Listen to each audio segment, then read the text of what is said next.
We shall now go on to Dr. Vidya Raja, who is a medical consultant glaucoma services at Arvind Eye Care Systems, Madurai, and she has another important topic: management of pediatric glaucoma and its sequelae like cataract related. Thank you, madam. Good evening to all.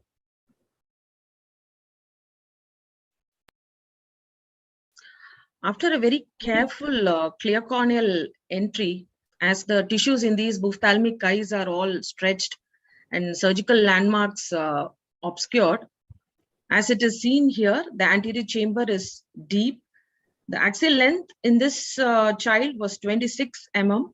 Again, a challenge in maneuvering and visualization. The pupil was non-dilating due to post-inflammatory synechiae that formed due to repeated surgical maneuvers in managing the glaucoma.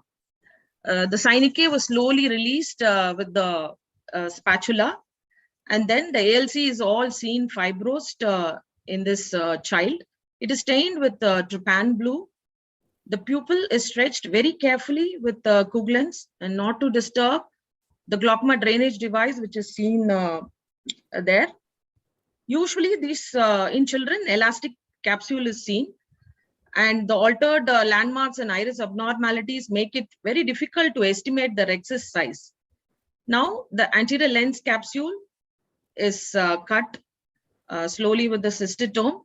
After cutting it, it is just removed with the capsule forceps with enough cut with the vanas. The IOP in this child was maintained well post glaucoma drainage surgery. The corneal diameter when she presented to us was 15 millimeters.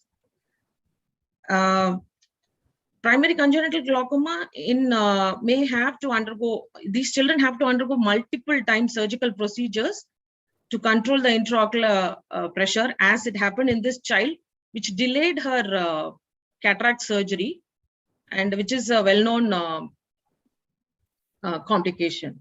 The cataract, as it is seen, is very soft and adherent to the posterior capsule. It is very gently and slowly aspirated with Sumco cannula, and not to use an ultrasonic phaco, as at this stage, again, we anticipate zonular dehiscence and laxity due to the enlargement of the ciliary body ring, which is due to the rapid growth of the eyeball and stretching because of the fluctuations in the intraocular pressure in this in children. The cortex is slowly aspirated completely. The peripheral cortex is also made sure it is completely aspirated, as that can proliferate and cause a rise in intraocular pressure, again worsening the glaucomatous damage. Enough capsular support is made sure.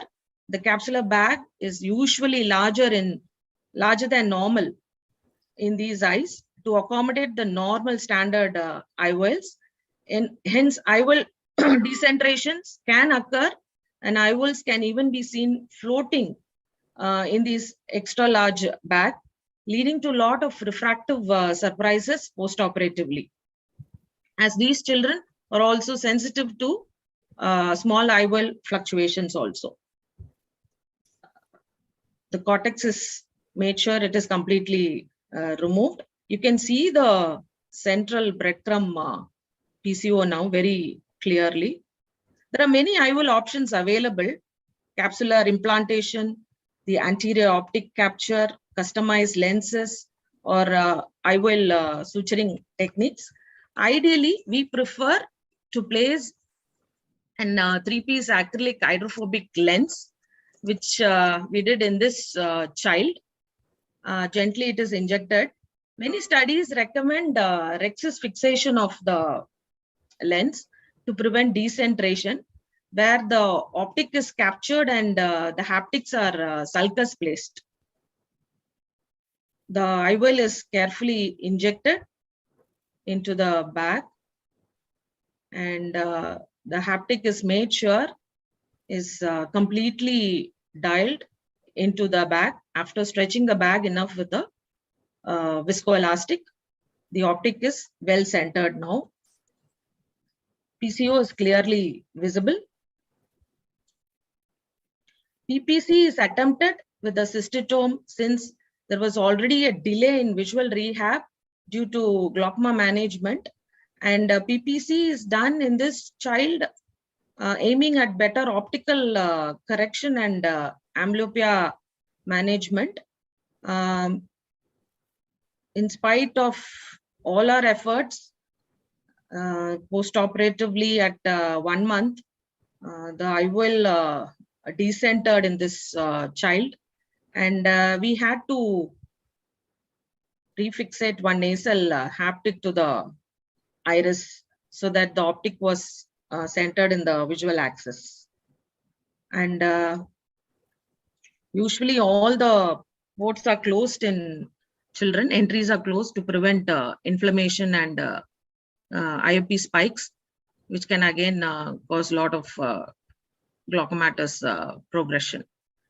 Though we maintained her IOP and the lens was in the visual axis later, we could not restore her vision because of progression to glaucomatous optic atrophy.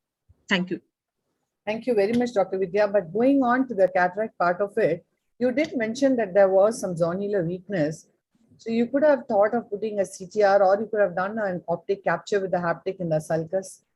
Why is it Yes. you allowed that you in your talk you expected decentration to occur? So why did you not do these preventive measures in the first step? When we did the surgery at post-op day 1, the IOL was well centered. So maybe we should have anticipated. We anticipated this, but at day 1 it was centered. Only at the 1 month post-op we could see this decentration. Okay. Maybe that is expected in all these glaucomatous eyes. Yeah. Anybody expert opinion from any of the experts in the panel? Dr. Murali, can I ask you one question? Yes. Yes, madam. Yes. What is the role of customizing the intraocular lenses? Yeah, if you have to customize the intraocular lenses, you need to know the back diameter first, madam. So to check on the back diameter, we need to do UBM. And having a preoperative UBM where the capsular back diameter, if it is more than 10.5 millimeter, maybe there is a role in customizing, madam. Okay. Customizing, I think we have a number of Indian companies that do it. I have not done experience with this. Okay. I have also done in a ophthalmos, but in that case, the back diameter was quite okay. I avoided a PPC because a group from Chandigarh had reported that doing a PPC almost results in 100%. Yes.